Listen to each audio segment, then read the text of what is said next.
I figured if I could get a bunch of teachers to talk, we could be here all day, right? But what I could sense from the group was that everybody was engaged and everybody actually cared, right? Like when someone comes to you as a person, right, and then as a teacher, as a coach, and says, hey, I've got a problem, can you help me? You're all in, right? I mean, that's how we are. That's why we do what we do, and that's why we love this game, because we feel like we can get little pieces of information, pass it along, help the next person. So when you look at this, right, let's be coaches. What is the number one thing?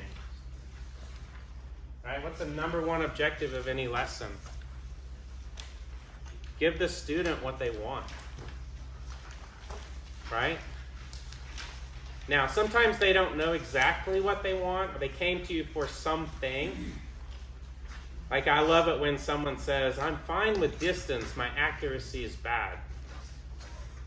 Right? They're like, oh, I hit the ball plenty far enough, but I just need some more accuracy. And I always tell them, sorry, you're out of luck, because if I fix your accuracy, you're going to hit it further. So I don't know where we go from here, you know? Sorry. Can't help you today. If all you want is accuracy, can't do it.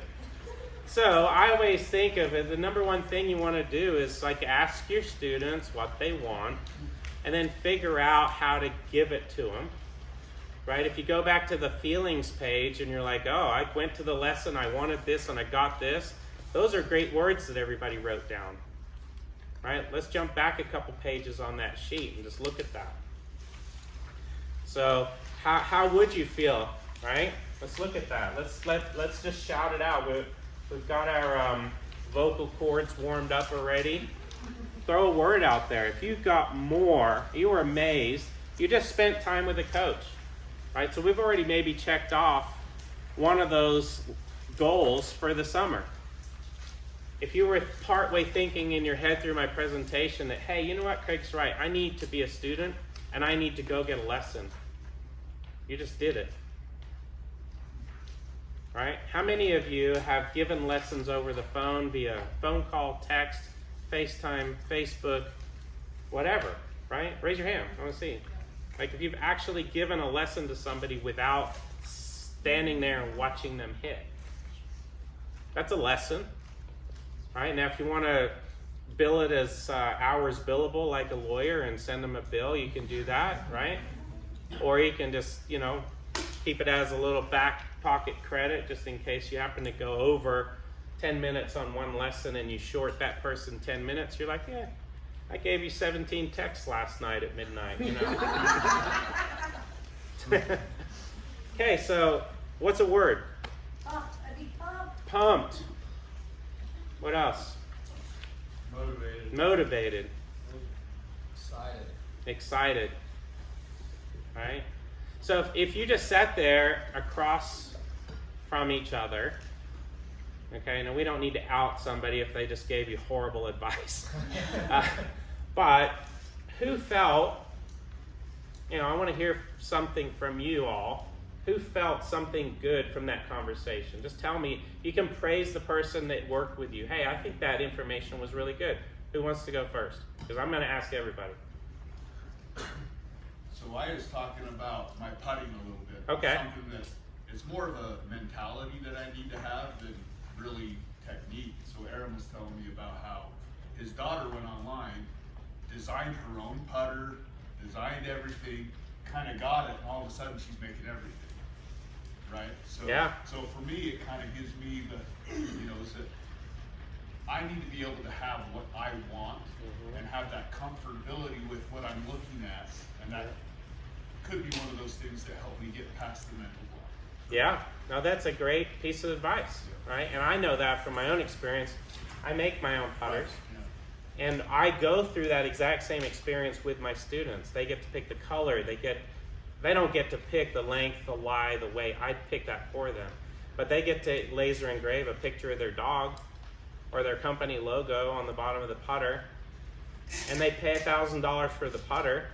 So you're going to pay more for that customization. So what does that do to you as a player?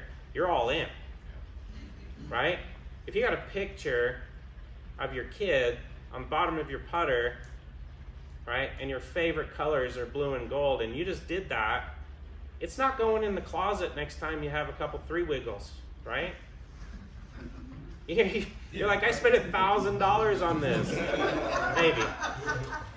Yeah, I won't speak for everybody, but there's a higher probability that you'll keep it in the round for 1 or 2 more, especially if you paid a lot of money and you got really good coaching advice.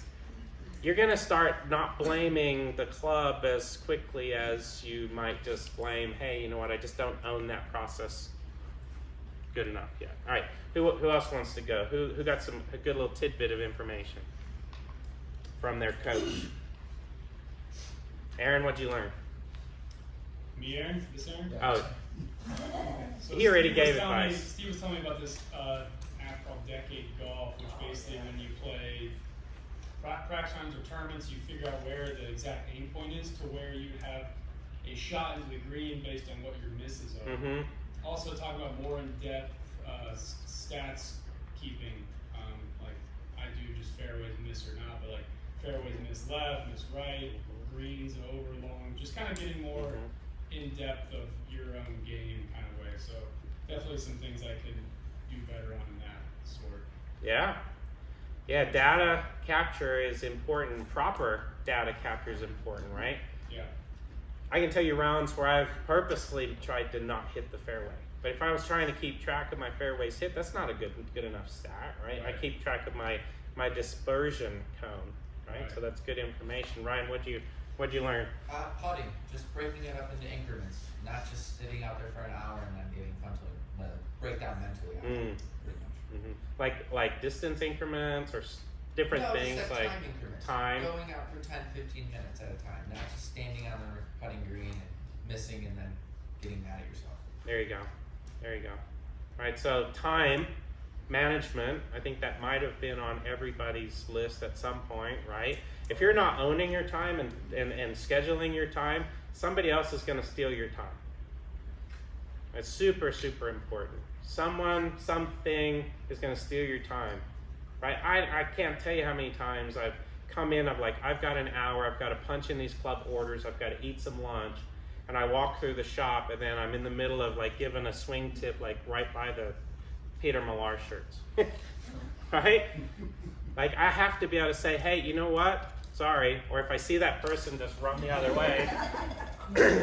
Because our time is valuable, and our time is super important. I can't tell you how many times as a young golf pro, I'd get on my flip phone, or I'd dial it from the shop, because that was before cellular phones.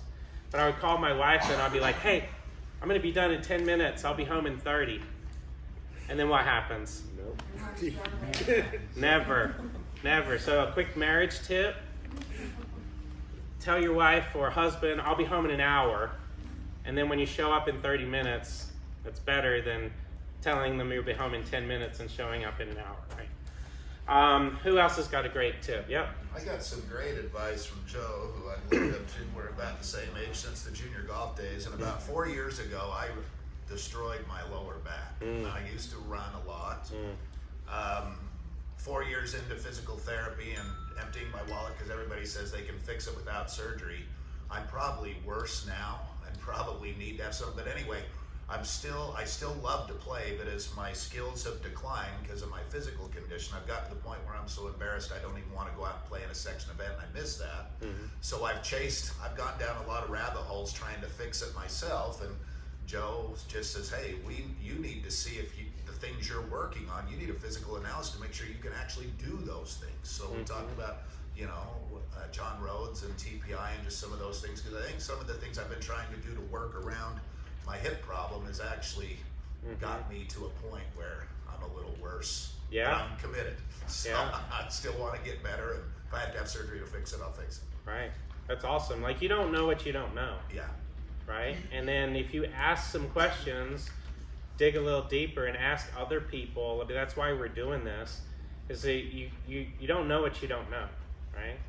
I've had many students that have gone down that same road, gone into, hey, I need to have this kind of surgery, that kind of surgery, and I'll say, nope, time out, let's change your swing, let's add length to your clubs, let's change the flex, and then all of a sudden they're like, oh, not only am I 3 strokes better on average, but I'm 20 grand richer because I didn't have to have that surgery. Like, I've literally had people postpone and cancel their surgeries because everything we do in our daily life causes a repetitive stress injury.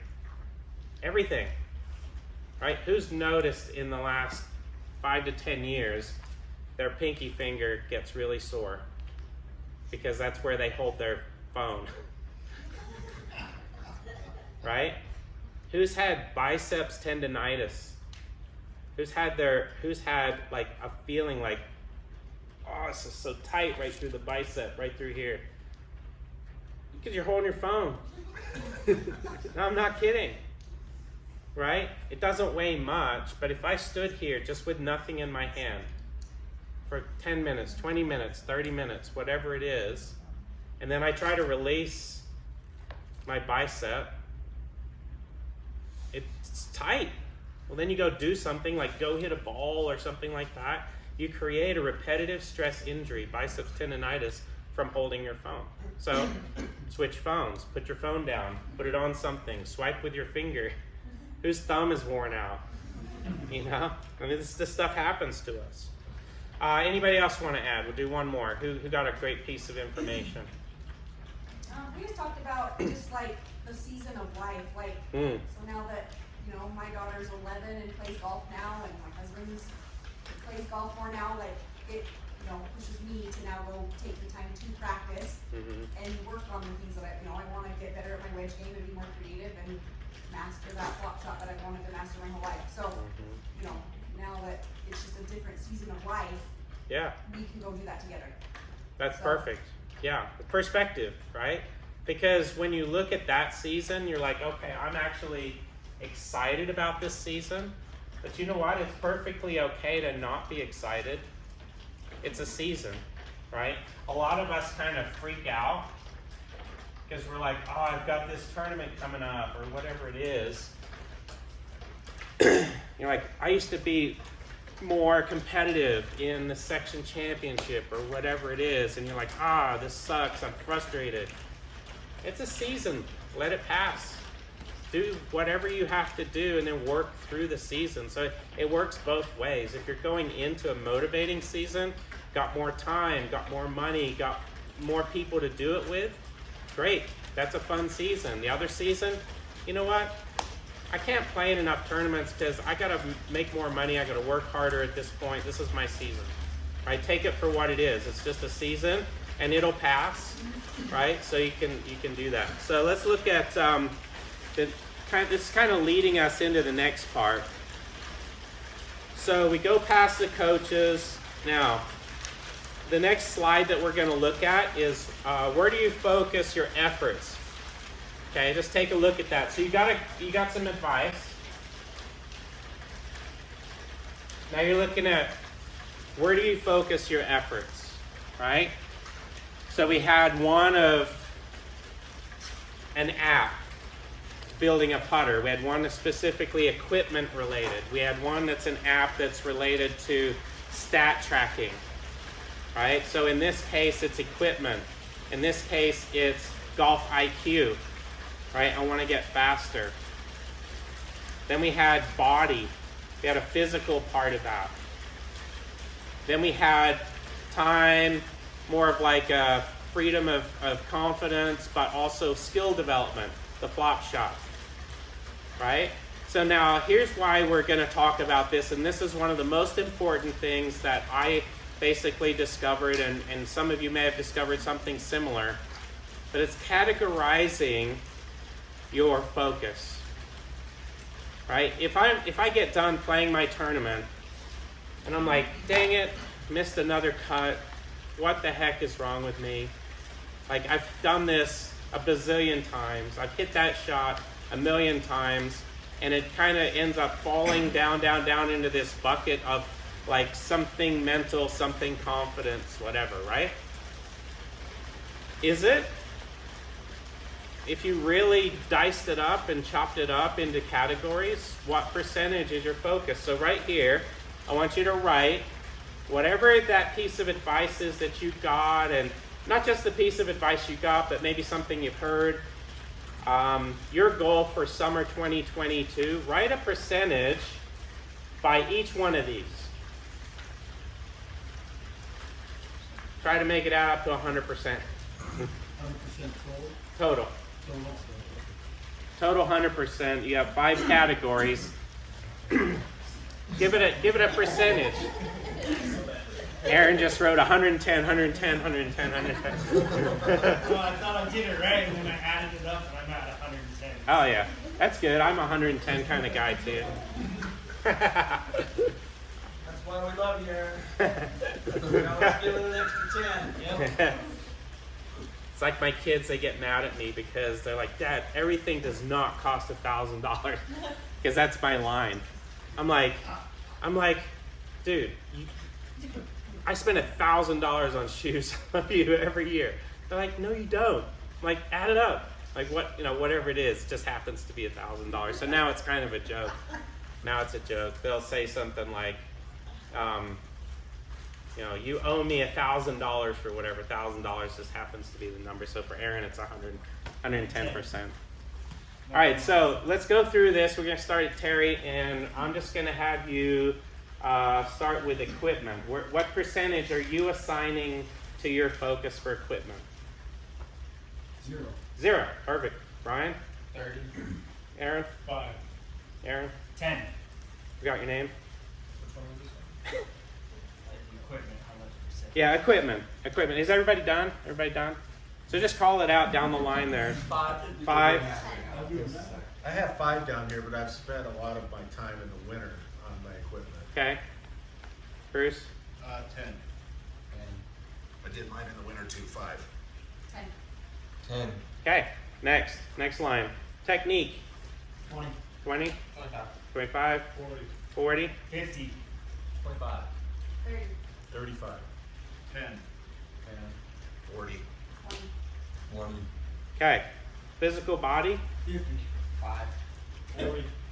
10. 15. 20. 25. 20. 10. 45. 40. Okay. Up one more. 20. 20. Golf IQ. So let me clarify that real quick. That's just, like Aaron was talking about, the information he got from Steve was decade app. It's like, kind of be a little smarter, right? So that's why think about it as just how smart you are with the things. Do you know the difference between Paspalum and Bermuda, and how does all that play into it? So 20. 15. 10. 25. 10. 10. 10. 10. 30. 5. 10. 40. okay, confidence. 10. 25. 10. 5. 45. 30. 25. 50. 40. 10. Lars? Oh, sorry. 20. 30. Okay. 100. Yeah, we just had our couch session over there while you were chatting. Okay. Yes, sir. I think there's one missing here. What is it? Playing. Yeah? Yeah, I need to spend more time on the golf. playing. Yeah, I would, as far as playing is concerned, that's kind of more like the skill development side, but the playing is the catalyst for these things. Yeah. So 100%, right?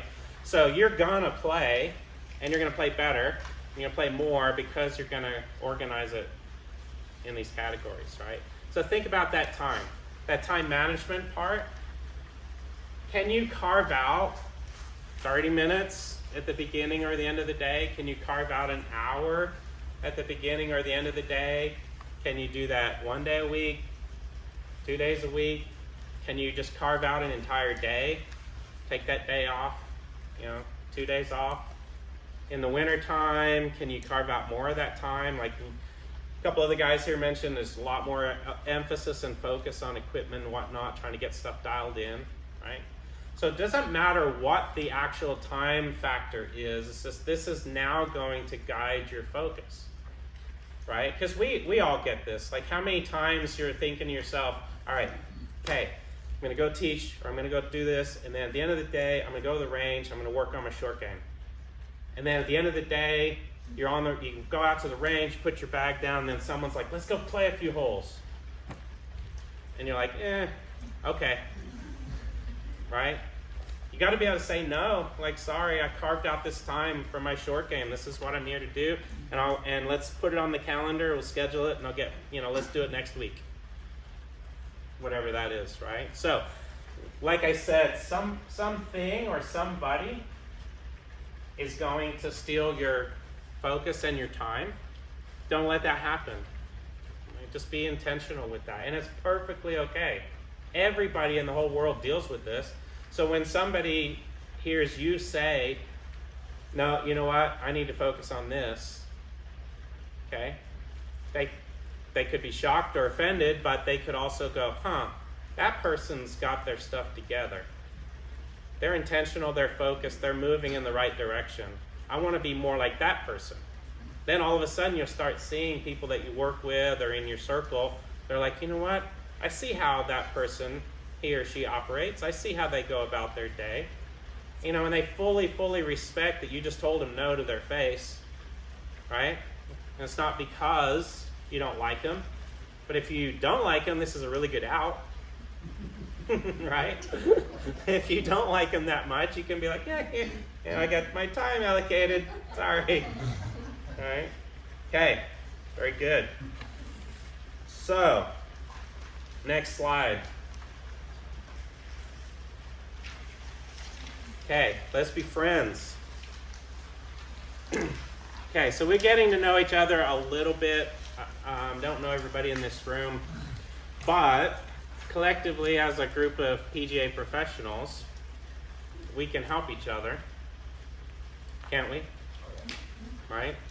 I mean, if there's a group of qualified individuals to help another golfer, we should be that person.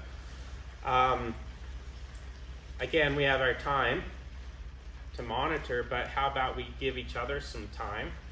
Like, wouldn't that be cool? Right? I'm more than willing to give you my time. When I text you back and say, I'll call you tomorrow, now you know my time's already allocated to something or someone or something else, but I will get back with you and I will help you. So we can do that. So take a look at the next slide, right? So what are the opportunities for success? From your own experience, tell us how you were able to fix a similar problem and achieve more success. Okay? So one thing I know is that if I spout out theory from another source, right, from a book, from a whatever, if I spout out some theory, something that I picked up, there's probably a chance I'm gonna mess it up. There's probably a chance that I'm not gonna say the stat quite right or whatever it is, because it wasn't really mine, right? I read it, heard it, borrowed it from someone else. What's happened in my life, you can't dispute unless you were there, and I'm just making stuff up. Right? The fish that I caught yesterday was like at least this big, right? If you were there, then you can dispute it, but in reality, what is there to dispute? Who really cares, right? It's my life, I lived it, I did this thing, I did this, had this experience, and from this experience, that experience taught me this, and I was able to do this, right? I was able to get better, I was able to improve from something that happened to me, an experience that I had. So a lot of times, our style of teaching, the things we say, the knowledge that we pass on was something that we learned along the way, right? When I played high school golf, my coach made me do this drill. So what do? You end up having your students do those same kind of drills. Maybe it was a professional tournament that you played in and the outcome was either good or bad, and now you have a golfer that comes to you and you want to pass on, hey, you know what? Just like my story earlier about Austin, from my own personal experience, this is what I learned to be more successful, all right? So, to that point, I want you all, as my peers and as PGA professionals, to experience things more experience a process, experience a troubleshooting process, so that as you experience it on your own and you gain success from it, you can then pass that along to your students so that you can help them to do better, right? Does anybody have anything relative to kind of what this speaks to, maybe from the conversation that you just had or a recent tournament? Bruce was with me at the National Club Pro. Bruce, in your head, anything from that tournament, and you're thinking through some of what we did here, but mostly from that experience, is there a nugget, like a golden nugget piece of information that you can share with the whole group? And you're like, you know what? I experienced this and now I know I'm going to do this better. Anything? Yeah, so, I mean, I'm very hard on myself. I think people that if you've played a lot of golf with me, you've probably seen how frustrated I get when things aren't going kind of the way.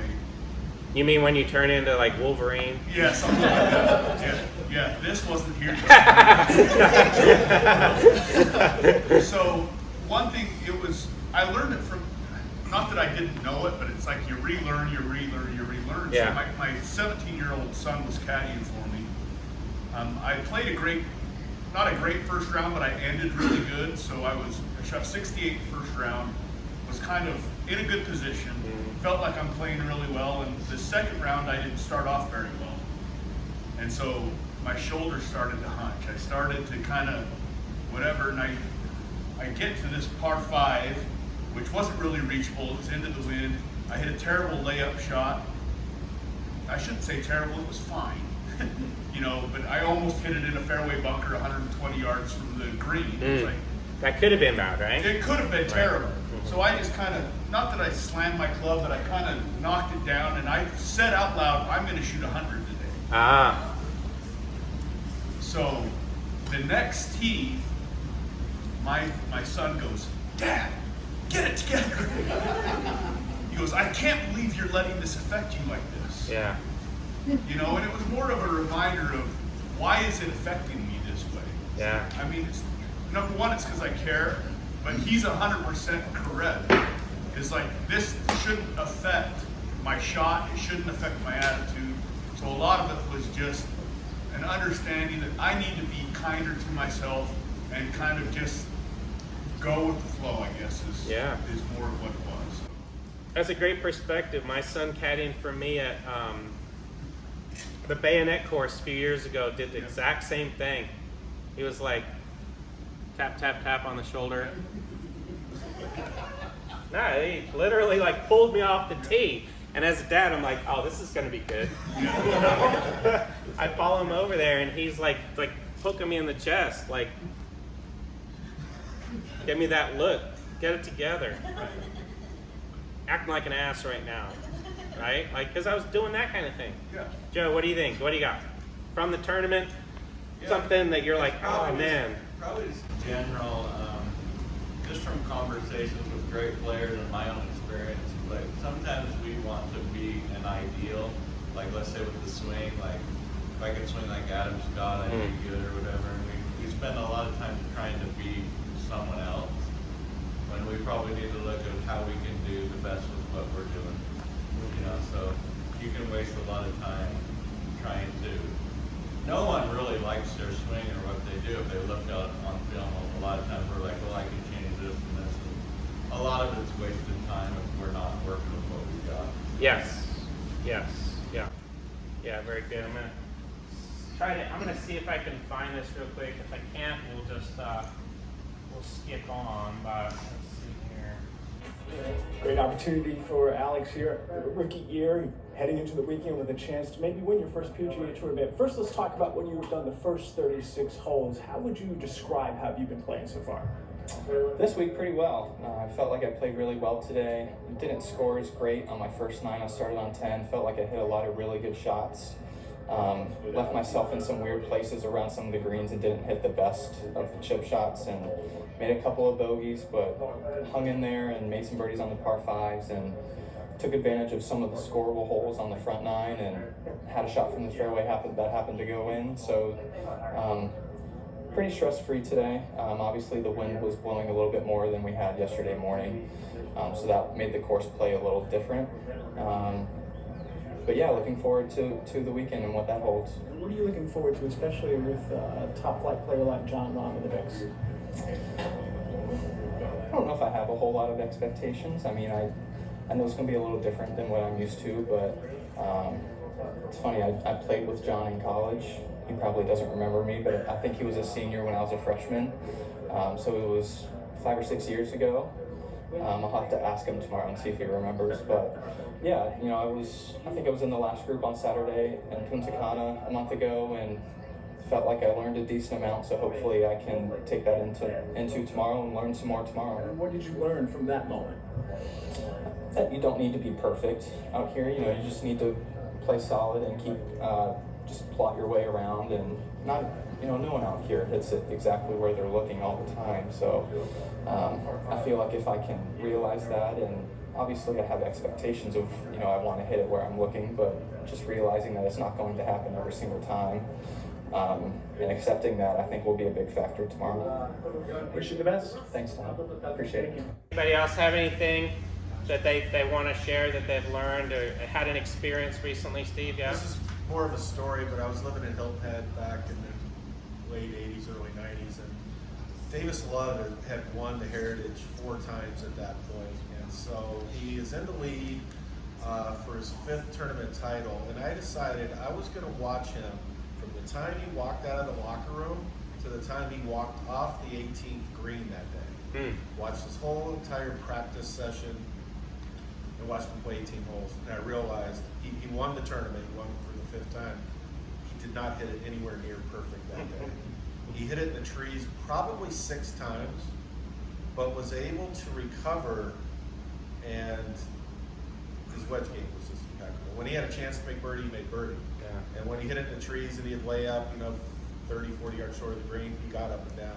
Yeah. But it wasn't a perfect round by any means. And he goes out, and, you know, it was like 68, no big deal. Yeah. Leading the tournament. So he wasn't playing under any stress in that situation, but it was really eye-opening for me. They don't hit it perfect, even at the top of the game, in the lead and potentially. Yeah, that's a great point. And when you actually watch somebody all the way, I mean, that's a great way to do it. Because you know, when you're sitting on your couch, typically you're just looking at the highlight reel, and you're like, oh, they make every putt. Well, they do, because that's the only ones they show on TV, right? You don't have to be a genius to go, when the commentator says, and earlier, like sitting with a non-golf buddy, I bet you $100 he makes this putt, you know, because it's a highlight reel, and that's why they're going to show it. They're going to bring it up to do that. But I'll show you a video pertinent to a couple of those things when we get back from our little break that we're going to take here in a second. Let's just make sure that we are done. So as we finish up kind of this part of it, that's my motivation to you is, again, you don't know what you don't know, and someone or something's going to steal your time. So if you're sitting there wondering, like, what do I need to do to actually improve?